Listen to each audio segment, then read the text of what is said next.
Že babice so nas učile, da je zelo pomembno nositi bombažno spodnje perilo. Bombažne. Pogledate, koliko je bombaža, pa koliko je elastana. Seveda. Modni trendi pa naredijo svoje in moderne so postale tangice, žive barve, čipke, ki pa lahko vsebujejo tudi nevarne kemikalije. Bisfenoli so klasičen primer spojin, ki povzročajo motnje delovanja endokrinega oziroma hormonskega sistema. Industrija hitre mode zato uporablja vse več umetnih materialov, ki pa lahko imajo za naše zdravje zelo hude posledice.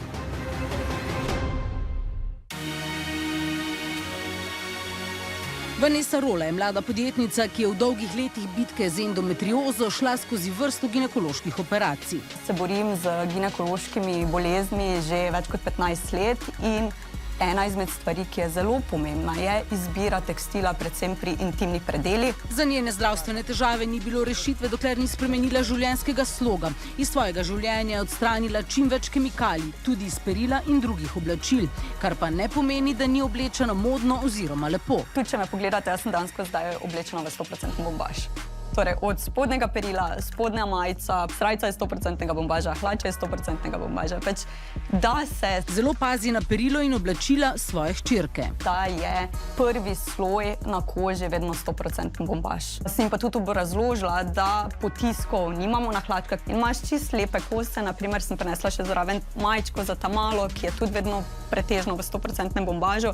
Kemikalije, kot so ftalati ali bisfenoli, ki jih vse več najdemo tudi v sintetičnem spodnjem perilu, so na primer eden od razlogov, da otroci vse hitreje vstopijo v puberteto.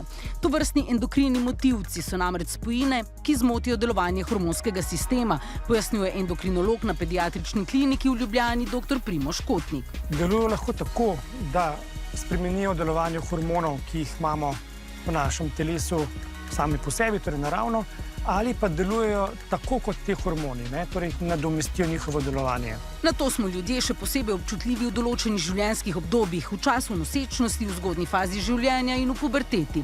In najbolj znani vplivi teh motilcev so na delovanje spolnih hormonov. Tako, da so že pred leti razpravljali vpliv teh hormonov, predvsem pri dečkih, na razvoj njihovih spolovil, v smislu feminizacije spolovila. Bili so podatki o zmanjšanju fertilnosti v nekaterih državah.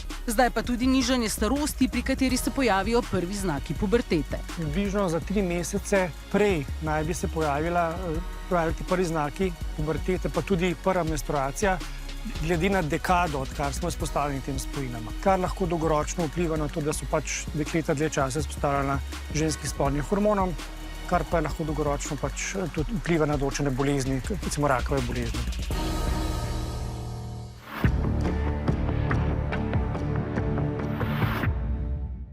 Potrošniške organizacije iz Slovenije, Avstrije, Češke in Madžarske so analizirale 166 vzorcev v cenovnem razredu od 1 pa do 60 evrov. In nad rezultati so bili izredno negativno presenečeni, pravi Urša Šmit-Božičevič iz Zveze potrošnikov Slovenije. Nikakor nismo pričakovali, da bo 1/3 vzorcev vsebovala bisfenole in da bo kar 1/10 vzorcev pristala v rdečem razredu. V analizo so poslali 166 vzorcev spodnic in preverjali prisotnost 19 različnih kemikalij skupine bisfenolov. Odkrili so jih v vsakem 3. vzorcu. Še najmanj jih je bilo v primeru hlačk za dečke v 19% in izdelkih za moške, prav tako v 19%, ampak od tega v 8% v zaskrbljujočih količinah. V hlačkah za deklice so jih našli v 23%, od tega v 4% veliko. V izdelkih za ženske pa kar v 53% vzorcev, od tega pa 17% zaskrbljujočih. Zelo dobro so se odrezali na primer vzorci spodnjic iz ljubljanske tržnice in nizkocenovnih trgovin, ki so bili povsem brez bisfenolov. Najslabše pa brezšivne spodnjice podjetja Hunkemöller za 9 evrov na kos. Nikakor ne gre za izdelek, ki bi bil nekaj nizkocenovnega razreda, vseboval kar 375-krat večjo količino bisfenolov, kot je ta še dnevna priporočljiva vrednost. ti plačaš znamko. Naprimer, tukaj zdaj imam primer spodnic, moje Tamale. 3 spodnice so 8 € in so GOTS certificirane, kar pomeni 100% bombaž, organski bombaž. Naprimer, evo, en takšen mogoče označba, katero iščemo v trgovini. Tudi s pranjem bisfenolov ne odstranimo vedno, je pokazala analiza. Pri večini izdelkov se je ta vrednost znižala, ampak še vedno ne na nič, ne. Pri 2 vzorcih celo povečala. Detergenti sami so lahko prav tako težava. Vanessa Rola tako uporablja naravni detergent oziroma milo. Ni nobene kemikalije. Potem kot meščalec pa uporabim alkoholni kis in to je moja praksa pranja perila. Samo ne dišiš pretirano. Pranje z detergenti, ki vsebujejo nevarne kemikalije oziroma perila, ki vsebujejo kemikalije, sploh ni rešitev, kajti bisfenoli ostanejo zelo dolgo časa v naravi in prehajajo med ekosistemi ter postanejo problem vseh nas, tudi tistih, ki ne nosijo takšnega perila.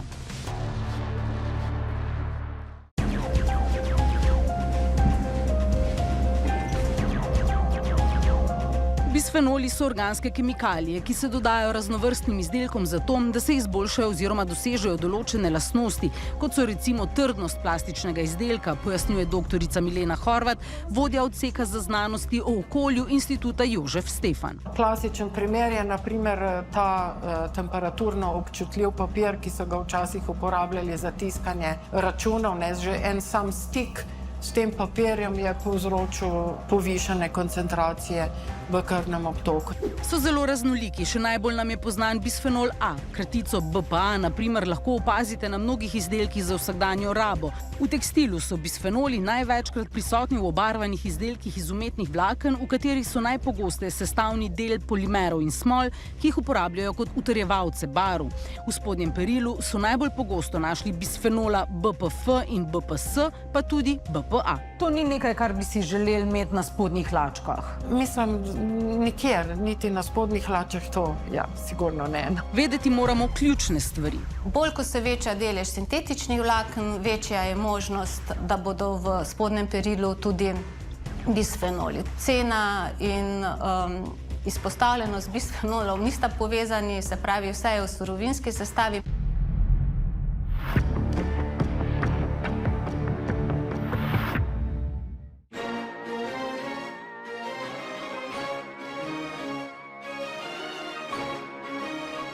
Včasih tudi na etiketi ni dovolj dobro zapisano, iz kakšnega materiala je izdelek. In če smo pripravljeni žrtvovati delček blaga, lahko tudi sami preverimo, ali gre za naravno ali sintetično vlakno. Z gorilnim testom, ki nam ga je predstavila profesorica tekstilstva na Naravoslovno-tehniški fakulteti, doktorica Marija Gorjanc.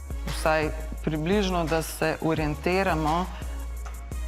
Poliester je termoplastično vlakno, vidite, da ostane tak ostanek trden, zalima se, zalepi se za kožo. Bombaž se obnaša povsem drugače. Vidimo, da njegov ostanek je pepel. Podobno pri volni. Vidite, ko umaknem ogenj, se sama ugasne in tudi njen ostanek je taka žitka kroglica, ki se nalepi na roke. Z gorilnim testom pa bi težko ločili med bombažem in viskozo. Ostanek in vonj je podoben, zato razliko v teh vlaknih vidimo pod mikroskopom. Lahko pogledali? Ja. V obliki zavitega traku. Ja. Ni ravno Taki trakci vlakno. so, ne? Ja. Ni ravno vlakno.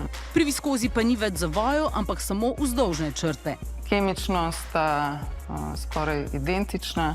Pa viskoze se ne rabimo bati. Ne, viskoza je super. Najpogostejše sintetično vlakno je sicer poliester. Čisto premalo pozornosti pa posvečamo elastanu, pravi doktorica Gorjanc. Elastan nastane iz poliuretana. Poliuretan je prisoten danes res povsod. Elastan pa je prisoten skoraj v vsakem izdelku, saj je namenjen temu, da ohranja obliko izdelka. Tega je še posebej veliko v spodnjem perilu za oblikovanje postave. Recimo sestava. Tako nam malo piše, da 80% poliamida in 20% elastana. To res ni dobro. Logično, da nas stisne, da nas oblikuje, mora biti poliamid in elastan. To res ni dobro. Sintetična vlakna vpijajo malo ali nič vode, zato nam je recimo v oblačilih iz poliestra neudobno. So pa hkrati zelo uporabna za tehnične namene, naprimer avtomobilsko industrijo, letalsko industrijo, prevoze in podobno. Pri oblačilih pa bi se jim bilo v vsakdanji rabi bolje izogniti. Se pa pojavlja precej sintetike v trgovinah, kajti na ta način se zniža cena. Ko smo brskali po eni od veleblagovnic, smo imeli kar nekaj težav. 70% poliamida in 70% elastana. Na deklaracijah je pogosto izjemno težko prebrati sestavo. 77% bombaža, 18% poliamida in 5% elastana. Čeprav vidim, ampak je tako na malo, da se sploh ne vidi. Imate kakšne čisto procentne bombažne? Ne, prilog.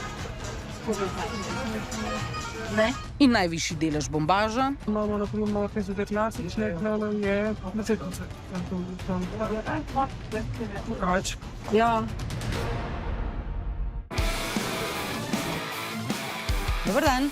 Dobar dan. Jaz iščem spodnjice iz naravnih materialov, pa sem slišala, da vi to imate tukaj. Imamo. Kar izvolite z mano.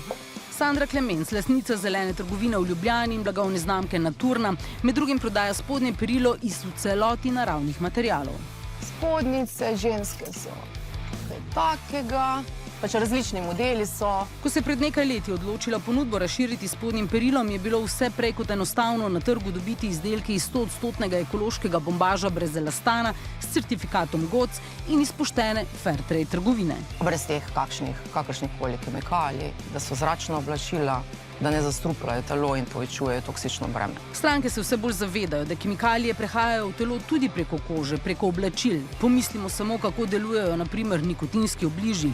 Imajo pa nekateri zadržke, češ da to perilo ni dovolj lepo. Oziroma pač jim je tako staromodno ali kakorkoli že. Nekaterim vajenim sintetičnih najlonov in elastanov se zdijo manj udobne. Material se vedno tako obnaša, če ni nič elastana, se dejansko te spodnjice, ko jih oblečete, grejo malo na knap, ko so uporabne, potem, ko imate oblečeno, se spet malo raztegnejo. Takšne spodnjice stanejo od 12 € za ekološki bombaž, pa do 27 €, če gre za volno in svilo. Sintetika je cenejša in v širši uporabi tudi zaradi hitre mode. Izdelki iz naravnih materialov pa so namenjeni daljši uporabi. Tu se ne delajo neke modne kolekcije, da te vi kar naprej to kupovali. So lepo tako, mislim, ni to, jaz mislim, da je to bolj, da se malo... Ne, je, ker je vseeno kot pletenina, se zaradi tega pa ne morete prati na ful visokih temperaturah, ker bi se pač preveč skrčilo, ne. Ko so v Zvezi potrošnikov objavili analize spodnjega perila, se je povpraševanje dvignilo. Povratne informacije pa so bile zanimive. Na katere so tudi nazaj poslali, zato ker pač to ni ničemer podobno. Dobesedno, tako sem tudi dobila kak komentar, ne. To je tako malo, ne. To, če ni nekega predhodnega, kako bi rekla, osveščenosti, pazljivosti, ne, glede teh tkanin, je kar težko, no, da bo zdaj iz čipkastih, hudo čipkastih, ko celodnevno nosijo, ne, šle pol na te variante. Predlog za omejitev ne samo bisfenola A, ampak tudi drugih bisfenolov je bil podan že leta 2022, a se zaradi pritiska industrije ne dogaja še nič.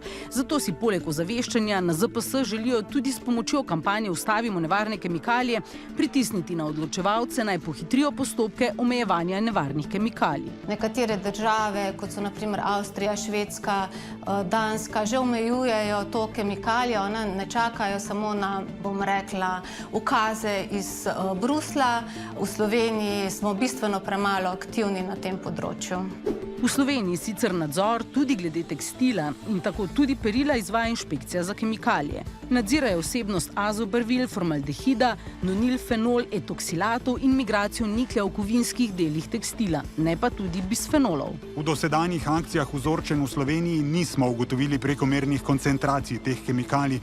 Inšpekcija za kemikalije lahko opravlja vzorčenje in testiranje izdelkov šele, ko je omejitev ali prepoved določene kemikalije uradno sprejeta in vključena v zakonskih predpisih. Drugačne raziskave, humani biomonitoring je pokazal, da smo v Sloveniji v primerjavi z drugimi evropskimi državami bistveno manj izpostavljeni nevarnim kemikalijam, pravi doktorica Milena Horvat. Kar pa ne pomeni, da nismo izpostavljeni, seveda smo.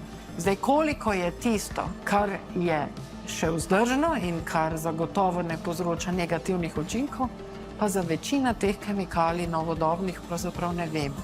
Še manj pa vemo to, ali je kombinacija vseh teh kemikalij tista, ki poveča negativne učinke. Prav raziskovalna ekipa doktorice Horvat izvaja program humanega biomonitoringa, s katerim na podlagi analiz krvi, urina in las ugotavljajo prisotnost določenih kemikalij v organizmu. V določenih skupinah ljudi so merili tudi prisotnost bisfenolov. Rezultati niso bili alarmantni. So pa prisotne povsod. Pravzaprav skoraj pri vseh ljudeh najdemo vse to. Govorimo o tako imenovani tihi pandemiji. To ni samo stvar enega posameznika, pač pa je to en splošen družbeni problem. Ne moremo pa pričakovati od posameznikov, da bodo znali tovrstne kemikalije prepoznati. Zato je ključna regulativa. Človek mora biti zaščiten pred tem. Se pravi, ne bi smelo biti produktov, ki vsebujejo te spojine, ali pa označiti tako kot na cigaretah, na veliko.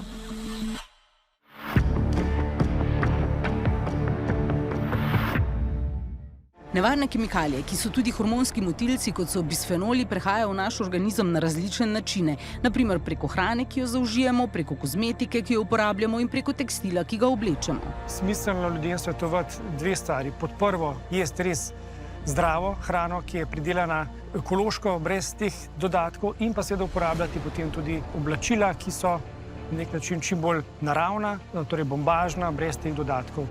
Za tekstilne produkte, za katere smo lahko sigurni, da ne vsebujejo snovi, ki so zdravju škodljive, so označeni s certifikatom Ecotex 100. In tudi, če perilo ni 100% iz naravnih materialov, še ni konec sveta. Tudi perilo, kjer je naprimer 5% elastičnih materialov, ni problematično. Med vzorci brez bisfenolov so se našle tudi spodnjice z ljubljanske tržnice z velikim deležem bombaža. 95% je. Je ljudem to pomembno? Seveda. Ampak vsi se še ne zavedajo tega, pravi prodajalka. Nekaterim je važno to, da je samo lepo, drugi pa pač gledajo na to, na kvaliteto. Zaenkrat ful nisem bila pozorna na to, ampak sem nedolgo nazaj nekaj brala o tem in se mi zdi, da bom pri naslednjem nakupu malo bolj pozorna. Življenje ni treba v celoti naenkrat obrniti na glavo. Vsaka malenkost že pripomore k bolj zdravemu osebnemu okolju. Korak za korakom, ker če greš vse naenkrat, zgubiš motivacijo. In spodnje perilo je zelo dober začetek, vsaj prvi sloj na koži. Pomembni so mali premiki. Med spanjem, pol doma, pa že probate v dnevu čim več časa preživeti v nekem takem malo bolj sproščujočem, malo bolj zdravem perilu. Babice so imele še kako prav. Spodnje perilo naj bo iz naravnih materialov in čim manj obarvano, zlasti pri otrocih. Okoli nas je vse preveč kemikalij, ki se jim ne moremo izogniti. Lahko pa vsaj našim intimnim predelom omogočimo, da dihajo in si s tem prihranimo marsikatero zdravstveno nevšečnost.